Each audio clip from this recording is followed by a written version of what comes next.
welcome back to another ASMR video, but this one I'm laying down on the floor. Yeah, am I running out of ideas? No, you're running out of ideas. You may also be wondering why I am surrounded by objects here, and really the main reason is that I thought it would look better for the thumbnail, so boom, clickbaited, gotcha. But I figured we could also use it for triggers and stuff. But also, damn, this is not very comfortable. My head hurts. I have to lay it back like this. And if not, I have to strain and have my neck muscles hold my big ass head up. I should grab a pillow or something. I'll be right back. Okay, hi, I'm back, and I got a pillow. It's much more comfortable down here now. It's very soft and fluffy pillow. Very, very soft and fluffy. Anyway, how's it going being up there, you know? If you have not experienced floor for yourself, I highly recommend that you do. The floor is pretty cool, you know, it's good for the spine. How do you think I got so tall? It's just from laying on the floor all the time. I don't know. I did actually grow up sleeping on the floor a lot, on this very floor. Most of my nights slept in this apartment were on this floor, because we only had one bedroom, so me and my sister would make a bed out here on the floor, and we would share the floor in the living room, and my dad would get the bed. Yeah, and honestly, those floor beds were so comfortable. We would make them super big, so it was we had, the entire floor was bed. So, you know, it's ended up being super comfy, and just a big sea of cushion and pillows. Really cool. Anyway, enough about my bed lore. Let's tap on some of these fun little objects. Here we have an empty VHS box. I think it has a really cool color. Very vibrant red. Speaking of red, I have a red light over there, and then also a little key light here, a red fill, and I'm afraid that the lighting choice was a little too dramatic. I don't know, I feel like I'm trying to light a Sith Lord, something going on here. But hopefully it looks nice, and not too what is bro doing? Honestly, this entire channel is just what is bro doing. As more and more people from my real life find out about this channel, it's so funny. I have friends threatening to out me. Man, whatever, it's on the internet. It's public anyway, I don't care. Good. Show people the stuff that I'm already putting out there, you know. Get me more AdSense, I dare ya. And it has a hole right here for all you youngsters who don't know what a VHS tape is. You would label your VHS, so they would have the title, and this is for a personal, a home VHS one. So you would have your little title written in pen there. Wonder if I can fit the mic in that little box. Nope. I can't. But I can do this. Sounds kind of cool. Very sensitive and up and close. Scratches and taps. You know, actually laying on the floor makes it a lot harder to hold up an object. You know, my arms are getting tired just from holding them above my face.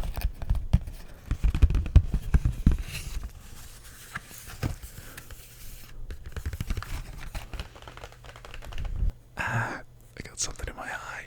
We've got the VHS itself. So normally you would have like a label sticker here. This is what we call a mystery VHS tape. Oh wait, never mind. It's not a mystery. It has a label right here. This is a performance from my dad's band back in the 90s. Yeah, my dad was in a band in the 90s. That's a very like dad thing to do. Damn, too bad I'm not in a band, because then my kids could look back on old performances. Well, you know what, I guess my kids might be able to look at this. Yeesh, never thought about that before. That's gonna be funny. They're gonna be like, Dad, what kind of stuff did you used to make? And be like, well, son, I used to sit in front of a camera with a microphone and tap on things and talk softly into it. Wow, Dad, you're so cool. Thank you, son, I know. That's exactly how it'll go. Just kidding, it'll probably go more like, I hate you, Dad. You're not even my real dad. My dad's the mailman. And we'll be like, what?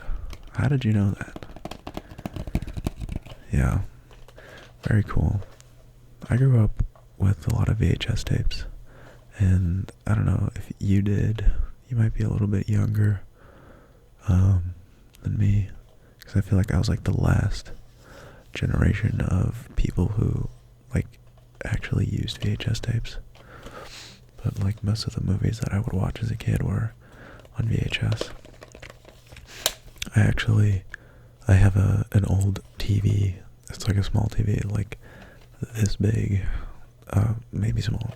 It's like that. The screen was like that, and under it had like a built-in VHS player. And I got it out of the garage, and I was trying to see if I could get it to work. And I took this exact VHS tape, and I slid it into the player. And I was like, doesn't seem to work. Alright, I guess I'll just eject it. And I press the button to eject it, and it goes, and it got stuck. And I was like, uh-oh, I just got my dad's, like, precious memories stuck in my VHS player. So I, like, had to open up the entire TV and, like, with a screwdriver, like, figure out how to, like, release the mechanism. And I was like, man, it took me like an hour. I was so close to just like demolishing the TV, but the TV still works. Like it turns on. So it yeah, you know, there's still some use for it. I might be able to like play some old games on it if I have like an old console. A lot of old games actually were designed with CRT televisions in mind, so like models and textures were less detailed, or they like would account for the scan lines. So when you play them on a CRT, they look better because that's how they were like originally intended. And if you like emulate them and play them on like higher resolution, you're like, damn, these textures look terrible. Well, yeah, they look terrible. They're like, they weren't designed to be seen in such high quality, you know? They were designed to be kind of have like a softness applied to them while the colors blur together. It's like when you look at a painting, that was like one of those like dotalism paintings where it's all a bunch of just little dots. It's a bunch of little dots, and if you're up and close looking at those little dots, you're not going to be seeing the picture as it was meant to be seen. You gotta take a step back, you know? And I feel like it's a good lesson. Sometimes you just gotta take a step back and things will get clearer.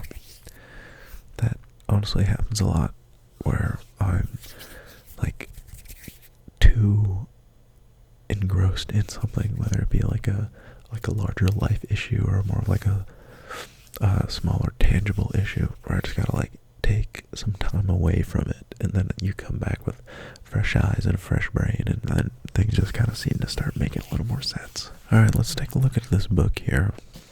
Okay, this book it's Moby Dick or the Whale, written by Herman Melville.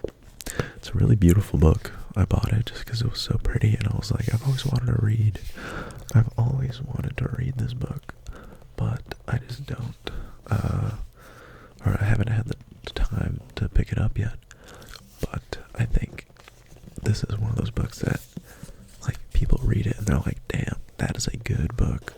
But, like, it's really long, and a lot of it is literally just, like, learning about whaling.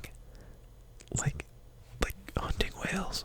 Because, like, you have to understand, like, the process and the dangers of whaling for the, like, book to make any sense, or, like, for you to care about the problem, you know? So it's like, once you make it through that slog, you're like an expert on whaling, and now you're like, oh my god, this guy's crazy. This Ishmael guy, he's just out there. I love how the pages are, like,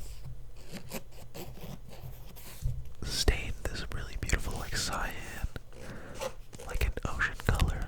Super cool. Yeah, if I ever make it through this book, I will let everybody know.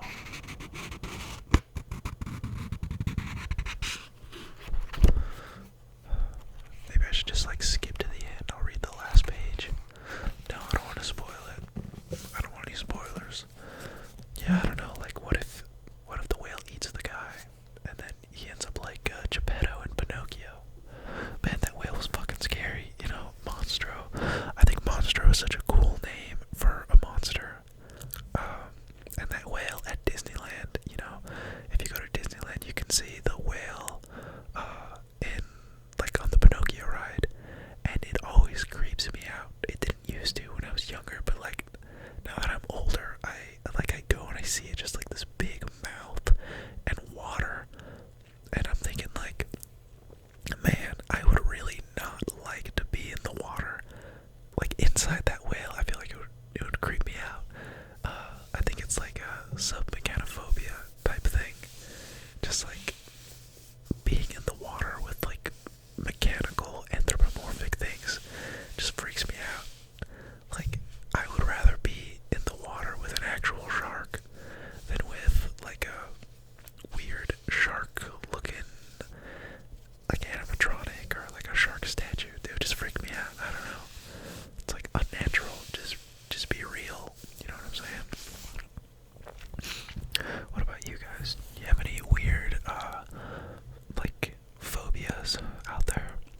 Let me know in the comments. That'd be kind of a fun video, taking a look at the weirdest phobias and trying to figure out which ones you have. But it's not very relaxing, I feel. But I think it'd be kind of interesting, you know, you might learn something.